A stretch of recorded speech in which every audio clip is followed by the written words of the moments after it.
almost the wrong button. Okay. It's been a while. Let's jump in. Alrighty. Welcome back to Two Who's Review. I'm Alex. I'm Fitz.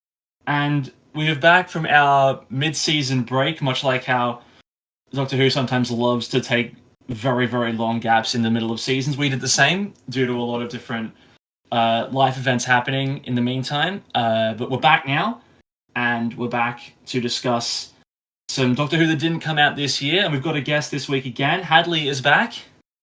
Right.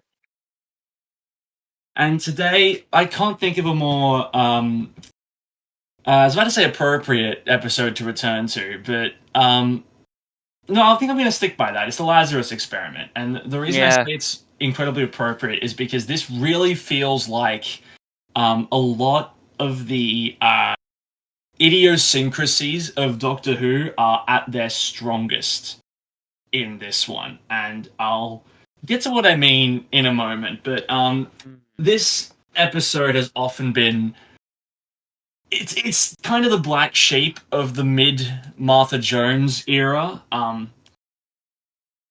for reasons that are pretty obvious to everyone who's seen it. But I'm just gonna say look, this isn't a masterpiece. In fact, there's probably quite a lot wrong with it. But when it's doing what it does well, I really enjoyed bits of this episode. Same. I actually thought it was pretty good. Mm. What did you think, Hadley? Some background information. So at the start of this year, my partner wanted to watch the Lazarus Experiment, and I thought, well, I want to watch it for Two Who's, but what the hell? I can watch it again. And then we were supposed to review it right before the new series started, and that got postponed. I watched the episode under the impression we were going to record that week, and then we postponed, and then you guys did the series coverage for Shirigawa. And for the last couple of weeks, I've been doing a binge of Torchwood.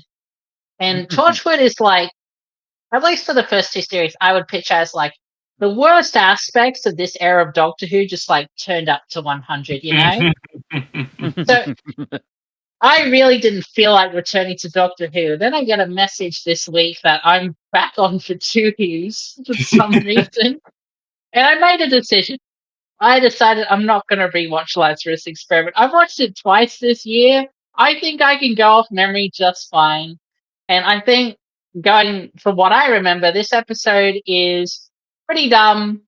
The main villain personality is kind of all over the place, which might just be chalked up to, well, that's the whole point. His personality is out of whack because his DNA is turned to shit. I thought his backstory was interesting. I would have loved that to be fleshed out more. Otherwise, I'm here to talk about the CGI, of course. Yeah, look, this is the kind of thing. This is the thing I always talk about with CGI. For the most part, I don't tend to have too much of a problem with fake-looking CGI as long as it looks interesting. And the creature design, for the most part, it's interesting enough, and the design is they've clearly designed it in a way that you can tell that it's sort of stretching out in a way that the human body shouldn't, with the tendons and all that stuff, and it's fine. But the one thing I can't look past is that they chose to give it Mark Gatiss' human face. That's where I think that the whole thing falls flat.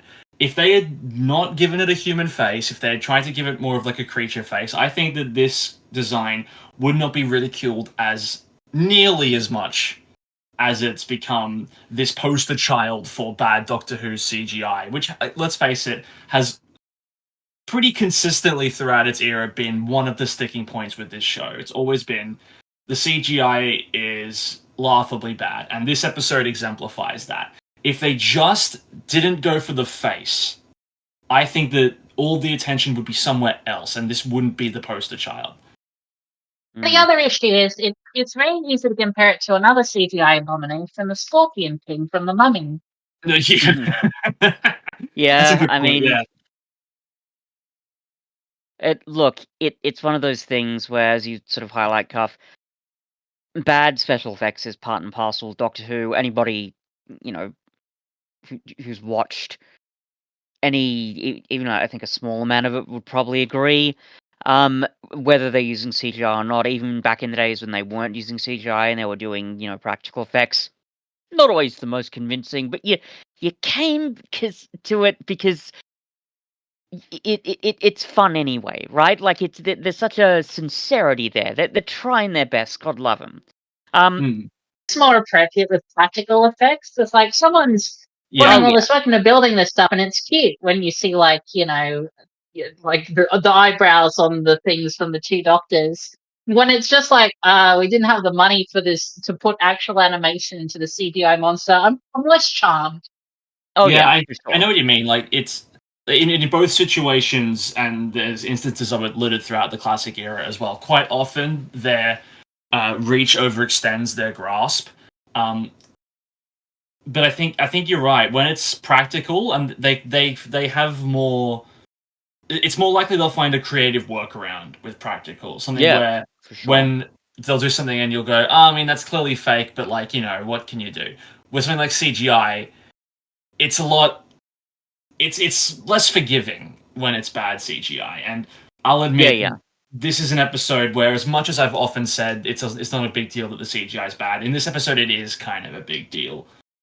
Yeah, look, I mean, I think one of the issues with a lot of CGI, especially from this era, is that it tries to market itself on being realistic, and it just fails at that in this story. And at least with the werewolf, right? Even if the special effects by modern standards weren't perfect, at least the way that creature was directed, the visuals of it were kept to a minimum, and that was to its benefit. Here, this thing is running around all over the place with its weird, freaky tail and the horrifying, uncanny valley face with the dead doll's eyes. And the sad part about that is I actually think having a more human face could work, but it only really works with practical effects, certainly for this era, right? Because they could have done like I don't know if you've ever seen certain images of the xenomorph alien from the first Alien, but there's basically like a human skull inside the dome with the freaky mouth below it. They could have done something maybe like that, but even then, the way it probably would have turned out wouldn't have been good, and it really sucks in this version. Yeah, well, early Revival Who has that unfortunate issue where it's smack in the middle of the late 2000s, which was famously the era of CGI has become good enough to stand on its own, but not good enough to stand the test of time. Yeah. And quite often, a lot of films, and in this case, obviously TV, they would go for the spectacle of, look what we can do with computer graphics. And like I said, I mean, let's face it, this creature design and CGI hadn't aged well by the time the episode aired. So, which is ironic because it's a man trying to be young again. Yeah. Well, that's true. Yeah. But yeah, I mean, I don't know how you could. I mean, they probably could do this with a mix of practical and CGI today. Probably not with the budget they had back then. But it would be interesting to see what a creature like this would look like if, like, Weta Workshop or something like that was given the opportunity to run. Like, keep the creature design as true to what is presented in this episode as possible, but just give it to a team with a bigger budget and, unfortunately, more talent. Yeah. That'd be interesting. But anyway, I think we're getting a bit ahead of ourselves. Sure. This episode is the end of the sort of micro story in the first half of Series 3, where Martha is like a temporary companion. And in the beginning of the episode, we see that the Doctor's dropping Martha off. Now, as much as I have disliked the whole keeping Martha at arm's length, treating her as a temporary for this part of the era, it does present a natural reason to go back to modern-day London to make this story happen. It fits into the Saxon narrative that the season will end up running with, and it does it in a really natural way, which I quite like. and it also gets us some opportunity to spend more time with Martha's family. And this is the first episode of this season where Francine, who is Martha's mother, begins to mistrust the Doctor. It's given a big focus in this episode. What do we think about it? I thought it Well, I was don't know pretty. where the season leads to. In terms of like the initial drama, it's good, but I don't remember if it gets a payoff at all. It does, from my memory. Not a huge payoff. It's somewhat important to the finale, but not like hugely. Right. I think you told me that it does come up again. Maybe I'm Like once or twice, but misremembering. it's not like the point of the season arc. Which is a little weird because it gets a surprising amount of focus in this story, even if it's not in like a majority of the story. When it's there, it's really pretty intense. And look, here's why I think it doesn't really work in this story. Now we've obviously it's very natural to compare Francine in this story to someone like Jackie Tyler. Because they're both kind of fulfilling similar roles, where it's the worried mother of the companion who's concerned about the danger that the Doctor is bestowing upon their child, which is fair enough. Yeah, that's. But here's the thing: when Jackie first exhibits these behaviors, it's because he had accidentally abducted Rose for a full year. Now, based on that experience, Jackie has every single reason to mistrust the Doctor. In this episode, the Doctor does literally nothing wrong. And still we're pushing this he's dangerous, he's not safe arc. Now, obviously, because we are seasoned Doctor Who watchers, we know that a companion will often be in danger. But from this episode alone, and also the narrative about, Francine mistrusting the Doctor. Obviously, me and Fitz, we are both proponents of, yes, the Doctor should not be a bastion of moral hope. Of moral strength, rather. Give us stories where the Doctor's morally grey. Hell, give us stories where the Doctor's outright villainous. Fine. But and in those stories, it would make sense to have someone like, he's unsafe, he's dangerous, he's all this, blah, blah, blah, blah. But literally in this episode, the Doctor does not a single thing wrong. So I don't think Francine's mistrust works. And also Martha's sister's not really in the most safe occupation either. Well, yeah, exactly. Like, it's Lazarus that's putting everyone in danger in this story. It's not the Doctor's presence. Yeah, if the Doctor was like encouraging Martha to come along because he needs her for these things, sure, but he's not. He's actively trying to make sure she stays away. Yeah, as you say, he's keeping her at arm's length. Yeah. And like there's that line at the end where Francine's like, look, he brings death and destruction wherever he goes. And like it in some ways makes sense because the guy that works for Harold Saxon is obviously, telling all these things, and it gets kind of like pretty tense when he's whispering something into her ear and we don't know what it is. Yeah. And that works just enough for me in context of the whole season, partly because of where it leads, because we know, who Harold Saxon is and that whole thing. Yeah. Also, if we go back to Runaway Bride, where the the Doctor kills the Rachnos young, we, as Who fans, we know there's a reason why. Maybe not Francine specifically, but anyone might have some issues with the Doctor. Because, there's always an element of danger with the Doctor, both with the adventures that they go on and kind of with themselves, like the decisions they make or have to make in certain instances. But, as a standalone episode, I think you're right to point out the flaws there. Yeah. Well, to me, it's like if the Doctor had even done like because the Francine's only interaction with the Doctor wasn't even. It was just like a bit of an awkward conversation where the Doctor doesn't really know how to answer her questions, and like that implies one thing, but I don't think it necessarily implies it the whole way that Francine is taking it in this story. Like, I don't know, it's just a bit weird. Obviously, it's difficult for me saying this because I don't have a child. And, obviously, I think the parental instinct might get us there for a bit of the way, but then the way that she, like... Well, here, this is the moment for me when it was like, what are you talking about? And it relates to Martha's involvement with the Doctor. Now, this is after Martha has run back into the building to help the Doctor before they go into the church. They're still in the labs. They've let everyone escape. Martha has already taken care of her brother's concussion. Well, not taken care of it, but she's, started that whole process. Attending to him, yeah.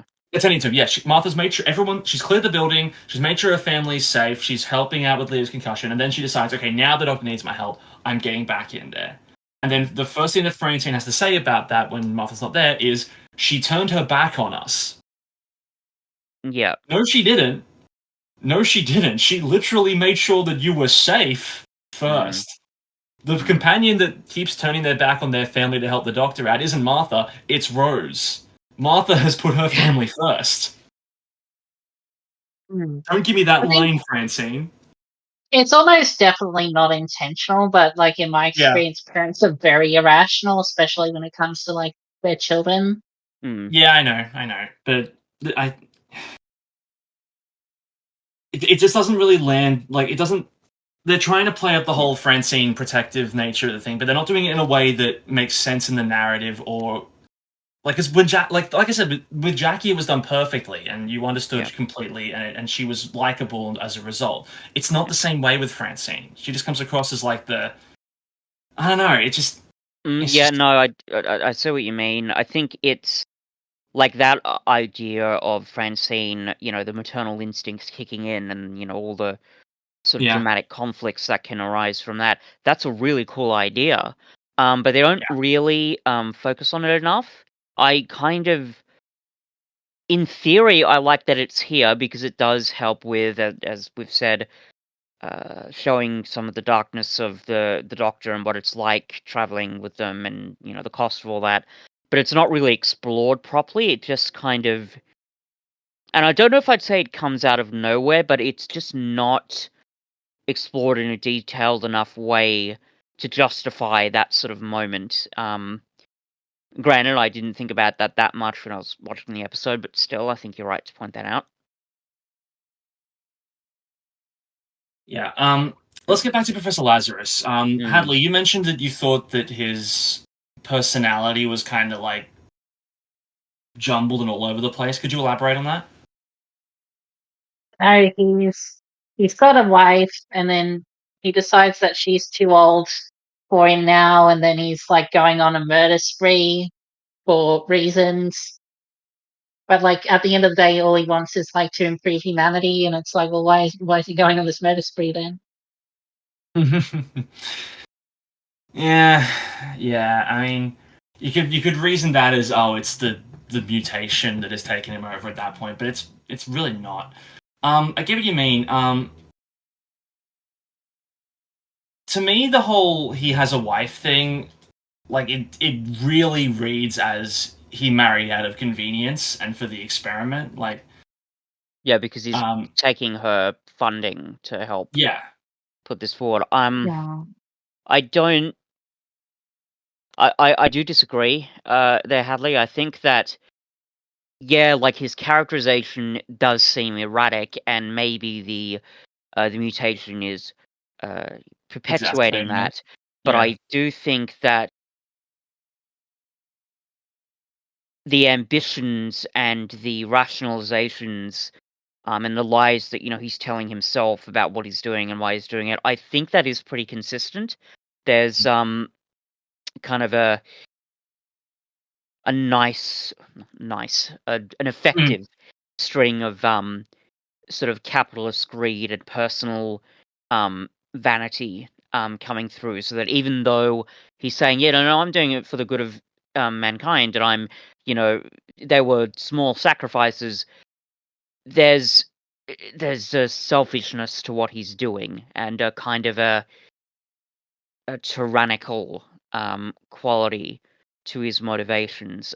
They justify it, I think, well enough by giving him, at least a plausible reason as to why he's doing this, because he lived through the Blitz. That's going to fuck with anybody's head. But I think overall the characterization is pretty consistent, and it actually sort of leads me on to what I like most about this story, which is the themes and the way they're expressed. Because I actually think, in terms of exploring the whole evils of technology, it's pretty good in its own right, and it's in my view certainly a lot better than the Cybermen episodes, for example. Yeah, I was wondering if you were going to bring up the evils of technology thing, and I had a Oh, thought. yeah. I had a thought while I was watching this, is that this episode, like, it does a good job with that, in the sense that it's only as evils of technology as, like, something like Jurassic Park is. Yep. Where it's like, it's not the science itself, it's the corruption of capitalistic forces. But also it's the it's also the what's the word? God.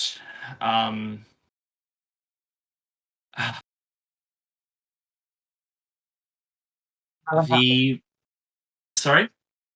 No one help him.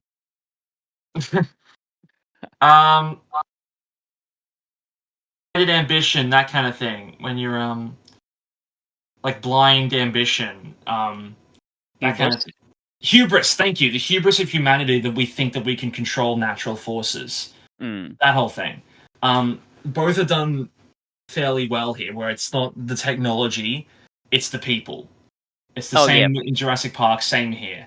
I tend to agree more with Fitz regarding Lazarus' character himself. He's very clearly like, and I think the conversation in the church helps by the end to sort of tie a lot of his different things together. In that sense, like, there are about 3 different conversations between the Doctor and Lazarus. All 3 of them are fantastic moments in the episode. I love that third one. The third one is especially great. Like, when they're getting into the whole value of a life, years lived versus how you lived them.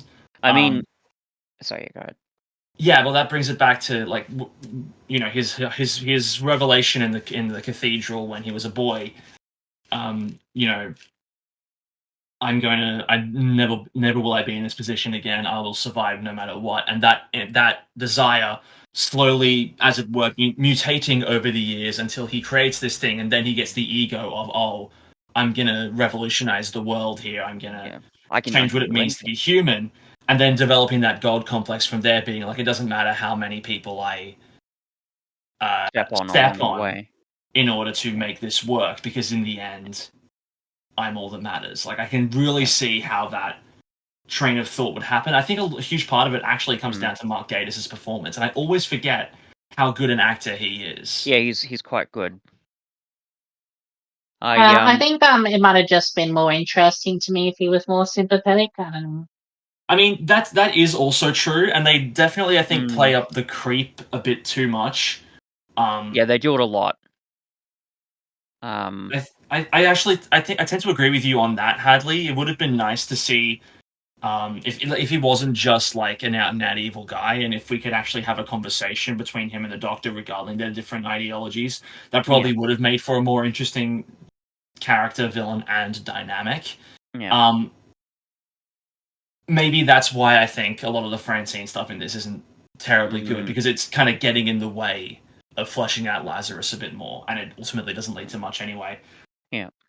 I mean, I think it's interesting that the creature he turns into is basically like a parasite feeding off other people, because I think that's what they're saying about his character. He manipulates other people to his own personal ends. And the fact that it's kind of disguised in this really vague, oh no, this is all in the name of progress. It's great that the Doctor, refutes that by saying stuff like, you call feeding on innocent people progress. It's just, really, really good stuff. And that conversation in the church, it does a much better job than I think almost anything in the Cybermen episodes, and talking about the horrors of technology and how that all works, because like the Doctor, he's not saying, without without sickness and mortality, what is there to strive for? Instead, he says, if you live long enough, in the end, you just get tired. And I thought, yeah, that's really good, actually. That's a much more,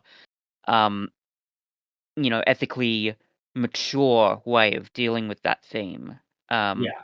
Which is really, really kind of great. So it's the capitalistic forces, which are there, throughout the whole thing. They're there right from the beginning.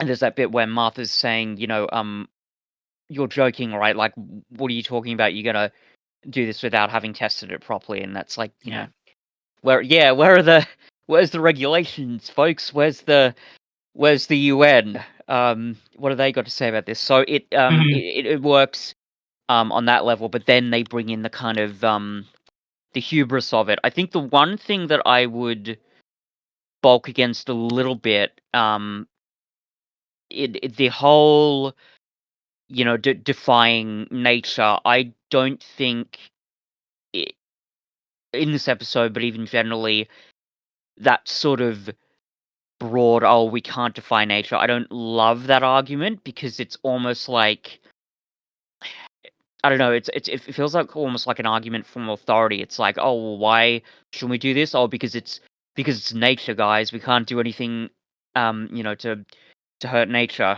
If you look at like global warming and climate change and whatnot, the reason why that's bad isn't because it's, against some weird, vague, existential idea of nature. It's because we're destroying the only planet that we can live on, and if we're not careful, we're gonna wipe out, life on this planet as we know it. Like, there's a specific reason for that. Do you know what I mean? Like, it's not just a weird, vague deference to, ooh, nature. We gotta, Like, Yeah, does I that make remember sense? I was watching a debate recently where a guy was complaining about the Great Reset, which was a proposal to like change Mm. society after COVID hit. And he Yeah. just kept complaining, it's like they're trying to revolutionize humanity. Do you believe this? We're made in God's image. And the other guy's just like, what are they evolutionizing humanity into? Like, you can't point to anything specifically you have an issue with. You just don't like the idea of evolving humanity. Yeah. But it's I didn't get as much of that like goes against nature stuff from this episode. That look, it's think you there, might but have. it's not the most present bit. And I want to find the quote, because I did write it down It would here. have been in the first conversation the doctor had with Lazarus, right? Yeah, that's about when it would have been brought up. There was another bit. I'm just trying to find. Well, it might While also you're come look, down. Yeah. Go ahead, Hadley. Yeah, go ahead. while you're looking for it, Fitz, this plotline feels a little cliched at this point to me. Where like we do an experiment now, I have to feed on people. It reminded me a lot of superhero movie, but it's also the plot of Morbius.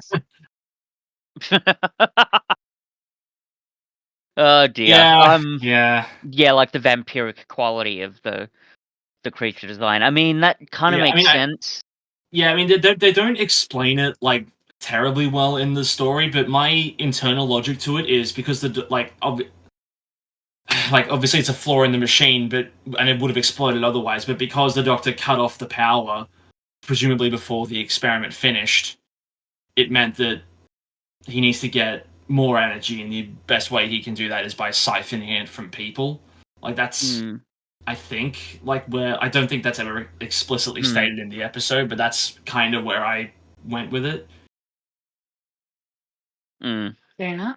Oh, I found the quote. It's the Doctor says, a vain old man who thought he could defy nature. Well, nature got her own back, didn't she? Now, I assume there's a bit of hyperbole going on there. It's more just as a sort of vague attack against, Lazarus and the unethical way he's approached the experimentation, and that's fine. If it is meant to be more hyperbolic, I can stomach that pretty well. But yeah, like if it is meant to be more literal, then yeah, I do have a bit of a problem with it, because if you're going to talk about problems with technological advancement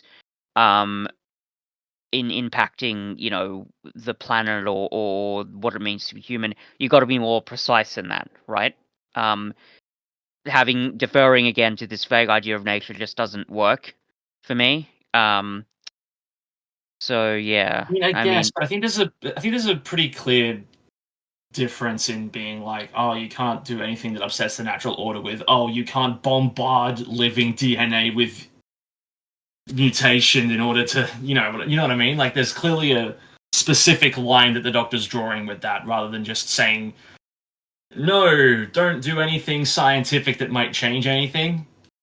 I suppose, and that does, like, if that feeds into the line later on when he says, you call feeding on innocent people progress, that does help, but I feel like if that is the point, it should be. Sorry. No, go ahead. Sorry. I think even if it doesn't need to be made like super explicit, because it doesn't really, I think it should be maybe, I don't know, integrated into the narrative a bit better. Because we've seen similar themes to this with the Daleks, for example, and I think they're explored better in something like Genesis, for example. So yeah, I mean, the way I view it is, reminds me of of course it does. It reminds me of a death metal song called Mother Man, and there's a lyric in it that goes, I don't think you understand, Mother Earth has fallen to Mother Man. And I don't like, again, that sentiment, because it's just this vague, almost spiritual thing, and I just think you need to be way more precise with your attack against stuff like The thing to that. think about is, like, what grabs the Doctor's attention is while he's dropping Martha off, he hears like a television program saying that he's planning to evolve humanity, and it's like, well, he's clearly taking issue with this because that's what grabbed his attention. Yeah, I don't know. I just feel like I think I remember the moment that he says this initially. It's when Lazarus has made himself, like, he's attacking the people at the party, essentially. So, like, with that context as well, he's clearly just, like, trying to get on Lazarus's bad side and goad him into chasing after him. So, using that kind of language in that context kind of makes sense. He's not trying to put together a well thought out argument there. He's just trying to anger Lazarus to lead them away. So I think in that context it works out. Yeah, I mean, like I say, I think there is a certain degree of hyperbole there. He's trying to just essentially use inflammatory language. This is a a classic Doctor villain repartee that he's got going on. And again, if that's the intention, and I guess there's enough evidence in this story to prove that it is, that's okay. I just the villain, was that an Agent Potter reference? Sorry? Wow, way to make that reference. It's easy to say everyone who's listening to this will already get the reference, but we've been pulling in numbers lately, so maybe not. Yeah, Jared, are you listening to this? Oh God. Anyway, So I think we should move on. Yeah, sure. For some reason, whenever I think back to this episode, I always remember Tish being way more crucial in the final act than she ends up being. Like, she's really only there to catch Martha as she's falling from the bell tower, and you don't need to get her into that situation in the first place. Obviously she's there because it's a way to get them into the party, and Tish is like the through line through the family, and she's sort of like the middle ground. Yeah. And Tish's involvement in this story becomes a bit more important in the finale. But yeah, I think it's a shame that she doesn't do a little bit more to help out in the end, because I think it would be... I don't know that they're trying to do interesting stuff with Martha's family, but I just don't think that they are. Mm. I think I like the character arc of Tish and Martha because they sort of Yeah, start off as pretty combative, but then in the end they realize, in the horrifying moments, oh no, we actually do really care about each other. That's quite nice, it is. and it's done in a quite an endearing way in the end there, when they're sort of facing peril. But yeah, like as you say, they could have done more with it. I think, and because the thing is, the episode, it's dealing with fairly weighty themes. So maybe you could ask, well, was there enough room to explore these characters more? But there probably was. Let's Yeah, be honest. Um, Especially given that, like, that you have the climax like in the laboratory, but then you've got the real climax in the bell tower. So you just think, could the characters and narrative have been sort of woven together in a more cohesive way? So yeah, I kind of agree with you there.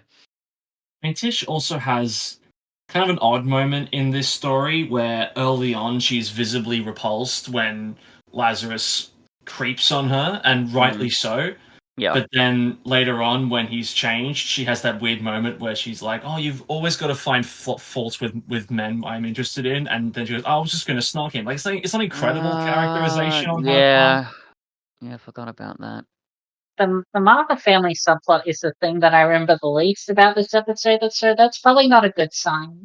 No, Yeah, yeah, like, it's just nothing interesting is done with them, and it's such a shame because mm, like up until this point, really, the home lives of companions' families has been one of the things that has set Revive 2 apart from Classic Who, and it was a real strength of the first couple of seasons, yeah. especially in terms of like not necessarily like the full like season long narrative, but just a through line through the episodes. It's worked out really well, and it just hasn't done the same with Martha's family. Yeah. It hasn't really hit the same. Yeah, for sure. There's, Mm. as I've said, like I think there's certainly some missed potential there because Mm. Martha's family as characters on their own, they are kind of interesting, and again, you can see the I think potential for good characterization in there. The dynamic they all have with each other, but it's just not really utilized all that much. And I mean, you really barely see them in Smith and Jones, or you don't see a lot of them. Yeah. But they're almost more interesting in that story than this one. Maybe it's just because they're clearly trying to do something dramatic with these characters, but they're not really succeeding. In Smith Um, and Jones, we get a better sense of who they are to Martha, and more importantly, the role mm, that Martha plays in the yeah. family, and juxtaposing that with that some really combative relationship and kind of dysfunctional dynamic they have at times with the Oh Doctor, yeah, is affected by the end. Yeah, because Martha's like, the peacekeeper in that whole situation. But that's not even really that present in the story, and that no, does make a little bit of sense because there is quite a lot of stuff going on in the narrative. But yeah, there's just you at the very least are left wanting more, I think, with these characters. yeah. More than what we're given. But Martha continues to be a great companion who takes charge in moments when she knows that she can. Yeah, it's Like pretty good. she's the only person who figures out how to override the security system to let everyone out. She's leading the charge evacuating. She's fixing concussions. She's doing she's fulfilling the role of bait when the Yeah, doctor can't. gathering DNA samples. Gathering DNA samples, which 100% wasn't part of her plan because Mhm. Lazarus just kissed her and she was like, "Oh, we'll roll with this," but she had the forethought to not wipe the spit away, I guess, which is Hmm. good on her part. Yeah, I mean, it's not nothing Martha does in this episode is like a huge standout companion role, but she's still like she's fulfilling the role really well. Yeah, Mm. yeah, I'd agree. Um, and again, maybe that's part of the issue with her family. Um, because they're there, like we're expecting more of a dynamic between her and her family. Whereas if this was set on, some other planet, it would just be sort of Martha and the other people that she meets. But yeah, again, missed potential. But she herself is still pretty good, even if she's not, super exceptional in what she's doing. I just But realized that. very entertaining nonetheless. Yeah, I just realized that the whole Martha's family situation is a bit rough because it's sandwiched right in between Jackie, who is just a great character in her own right, and Wilfred Mott, who is the pinnacle gold standard of what a companion's family can be like. Yeah. And no one else in Martha's family comes even close to anything as memorable as either of those two. Yeah, that's fair. I mean, you got Francine, who's interesting, and obviously the maternal instinct has a compelling quality all its own. But is she much more than that? She doesn't seem to be. Certainly not in this story. I mean, I may withhold my judgment until I watch the whole season, but yeah, it's an issue. Yeah, I find it weird. Like I know we keep coming back to this issue of yeah, we Martha's do. family, but it's given how small it is in the narrative, it's a surprisingly frustrating element. Well, I think I think the reason it is so frustrating is because it's getting in the way of other stuff that is genuinely quite interesting about the story. Like, albeit like whenever the massive scorpion man is running through corridors, that's not necessarily the most interesting stuff. But the exploration of Lazarus's character, the ever so slight more fleshing out of him as a person that could have made him a really memorable villain.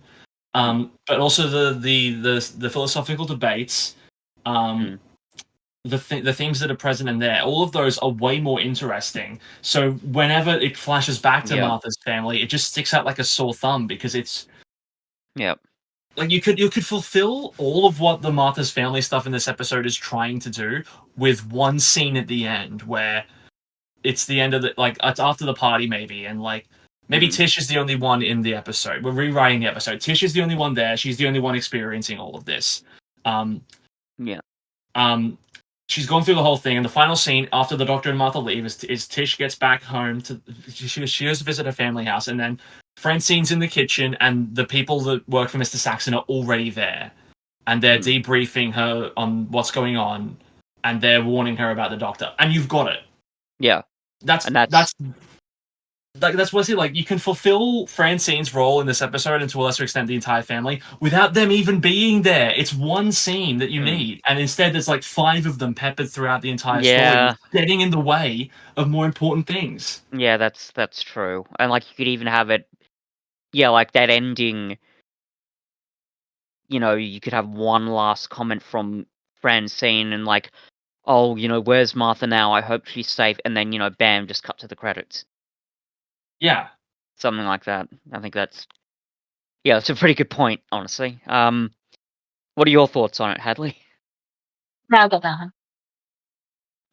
Pardon? I got nothing. Yeah, well, you mentioned that they're not really. You mentioned you don't really remember their involvement, so yeah, it's not a good sign. No, it's not. For companion family, that again, we're clearly meant to really care about these characters, right? They're in the narrative enough so that we should be feeling strong emotions. But the fact that Hadley, finds them as forgettable as they are, you really got to wonder, what's going on. There's usually like a thing going on, like Rose's dad is dead, Ruby Sunday's adopted. Like, there's something there. It's not just like mother, father, brother, sister. Yeah. Yeah. It's really. And I think a big problem with, I don't want to keep harping on about Martha's family, but in Smith and Jones, like we said, the thing that set her family, I think we said it during our discussion, right? The thing that made her family different from Rose's family, who we'd already seen, is that Martha's family were a little bit dysfunctional in a way that Rose's family wasn't. And that dynamic for a companion character was what made that interesting. And none of that is present in in this episode. Yep. Hmm. Yep. It's a shame. I mean, granted, like Rose's family, is smaller because even with Yeah, well, yeah. her dad, there's still only 3 of them, but that doesn't change the fact that the dynamic, in theory, should have been more interesting with Martha's family, but in execution, it just kind of isn't, which is very frustrating. Mhm. Yeah, Yeah. it is what it is, I suppose. Yeah, but then we get to the end of the episode. Mm. The Doctor's ready to accidentally keep on stringing Martha along for one more trip, and then she puts her foot down, and it's great to see. She stands up for herself, and she says, "No, no, no, no, no, no, no. None of this temporary business. I'm either with you or I'm not." Rebound chick, okay? Yep. I Oh mean, dear. look, when you're right, you're right. Yeah. But it is good to see her do that, and not be so passive anymore. Yeah. No, it is good. And just like that kind of sort of courage and independence make her a very endearing Yeah. character. And there's almost, when she's saying that at the end, I think there's almost a little bit of humor, so that adds another element to it too. Although I give most of that credit to Freema Agyeman's performance. Yeah, she's quite good. I want to sort of go back to some of the themes here. Mhm. The line, dying is a part of being human. I understand what the Doctor's saying there, and it would be disingenuous of me to take that, super literally. But just speaking from my own personal experience here, I don't know if I 100% agree with that. I'm more like, how should I put this?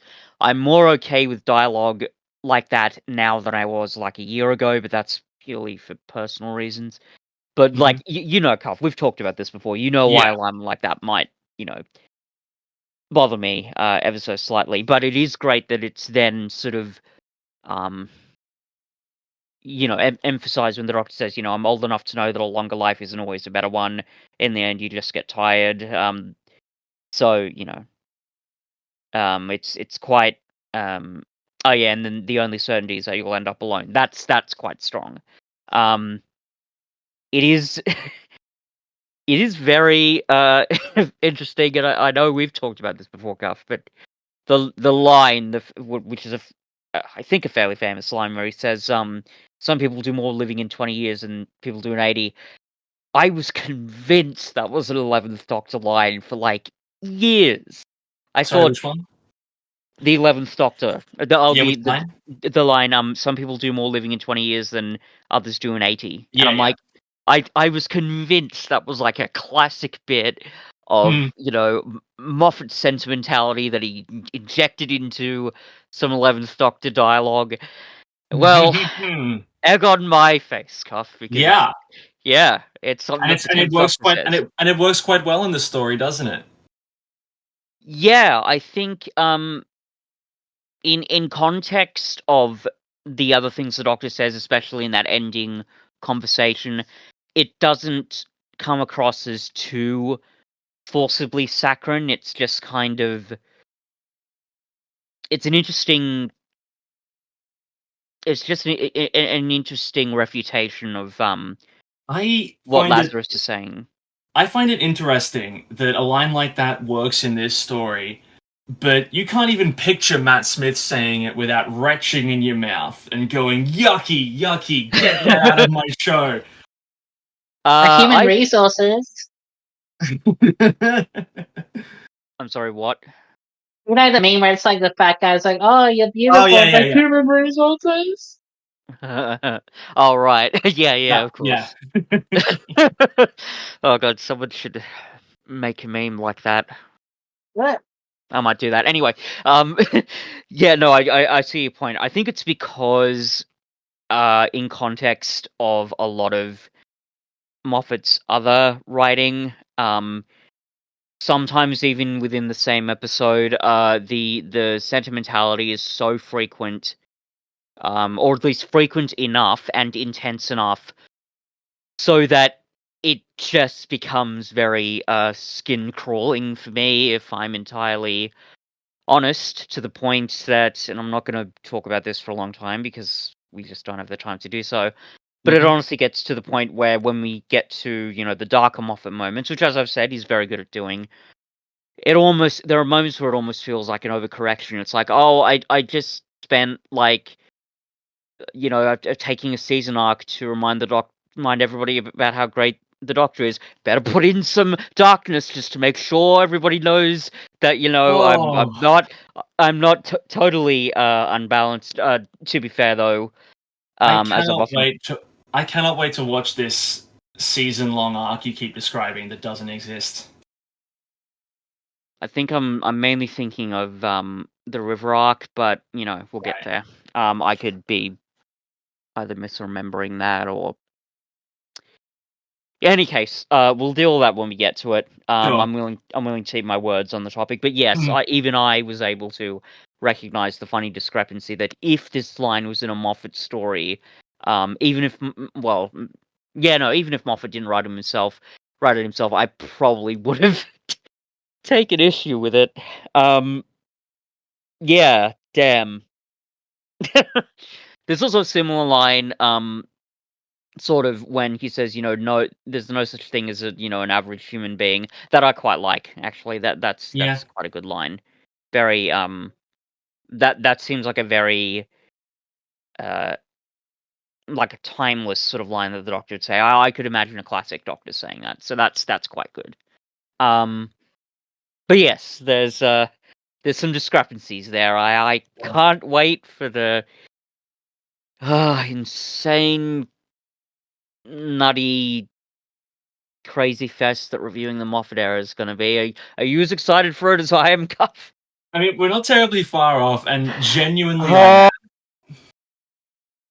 oh god, not really that far and I'll off. tell you are why. we? Because and I'll tell you why I'm genuinely excited for it. Because we have been through the Chibnall era, and I That think is true. that in retrospect, you're not going to find a lot of what Moffat does with the show as egregious now that we've seen how low it can go. That's certainly possible. It's also still very likely that you're going to find it just as low, but in a different way. I'm not willing to discount that at the moment. Yeah, but we'll see. Yeah, well, we'll have to wait and see. Are And you you guys joining talking us? about Torchwood. I want to get to watching Torchwood at some point, but the problem is I want to watch the whole thing, and I have to get through the first 2 seasons, which are. I mean, from what I've seen of them, I'm enjoying them more than I expected. But yeah, I mean, Hadley's even said seasons 3 and 4 are like a totally different show, so that's going to be a whole thing. Which is interesting because, like, there's not one but 2 sex aliens in those first 2 series. Oh, go on. Oh yeah, God. Well, my disgusting. Where? My understanding has always been that everyone considers the last season of Torchwood to be the worst. It's because it's like got too many American actors in it. It's such a departure from the show. As someone who hated the show, I loved season 4, and I'm not going to call it. I'm not going to call it a masterpiece or anything. I just loved how fucking insane it was. Great. Would you call season 3 a masterpiece? Yeah, I would. Yeah, fair enough. Is season 3 the season with Peter Capaldi in it? Yes, it is. That master got 3 roles in Doctor Who. Him and isn't Roger Allam in it as well? I have no idea who that is. He plays why am I forgetting his name? Tory dude from The Thick of It. Don't know. I'm forgetting his name. Maybe, I don't know. You know him if you saw him. Anyway, we'll both recognize him when we see him. Yeah. Anyway, so I don't think there's much left to say about this episode, really. Yeah, we kind of sort of sputtered out into a couple of weird little tangents there. Anyway, so yeah, I think we're pretty good to wrap it up. Sure. Like Craig for the tangents. Sure. Fair enough. I am going to give this episode a 6. Same. Flawed, but when it's good, it's pretty good. And I really, I know this is just a personal thing. Maybe there's a bit of a vendetta going on here, but I just really appreciate that it did the technology bad theme better than the Cybermen stories. Sure. Uh, Hadley? I was not prepared to give it another score. I'm just going to give it a 5. Cool. fair enough. So we are back for the rest of the year. There shouldn't be any more hiatuses, barring a few, unforeseen events. We're going to be continuing on for the rest of the year with the rest of Series 3 and Classic Era stories. We'll probably do Joy to the World in that batch, as in like the upcoming Christmas special. Yeah. Then we'll take our next break after that. As scheduled, thank you very much for your patience. There's been a lot going on in really all 3 of our lives. Yeah, there's Facilitated this break. Yes, there has. Not going to get too much into them, but suffice to say, we're back now. And to that end, Hadley, is there anything you'd like to plug here? Doing Celebrate. We're still recording Goosebumps. Goosebumps is nearly over. We have Well done, yeah. 6 books. We have 6 books left to cover in the original series. So if there's no breaks, we'll finish in November, and then we'll have a couple of bonus finale videos releasing next year. So now is as good a time as any to join. Last video we covered a girl tending to drown herself to get revenge on her bullies, so that's always a good time. Wow. Jesus. Yeah. Goosebumps is weird because it's like so sanitized half the time. You're not allowed to have like dead people. They're meant to turn into ghosts like other ways somehow, like fog or whatever. And then he's like, "Oh no, this dog tried to kill herself." Yeah, like I think.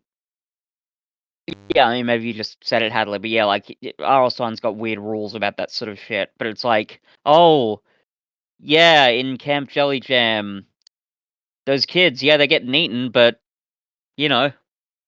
And they're just slaves. It's not fine. It's fine. There's nothing unethical about that. Nah. Oh God. And in lighter news, you're back to game videos as well. You guys are still playing through Incredibles right now on PS2? Yeah, that's also a thing we had to put on hold for personal reasons, but I might try to get recording done next week, and that'll be the end of the game. We can talk about playing that game for 5 years. That's the best kind of 5-year wait to have. Oh yeah. God damn. Speaking of waiting, you won't have to wait too long for our next episode of Two Who's Review, because we will be reviewing The Hand of Fear. Oh boy. Yeah, we already covered that episode. Oh boy. I'm here all week, folks. Yes, because you're back next week again. Yeah. And until then, I'm Alex. I'm Fitz. Hardly. And 3 months off has not improved these outros. And hello, human resources.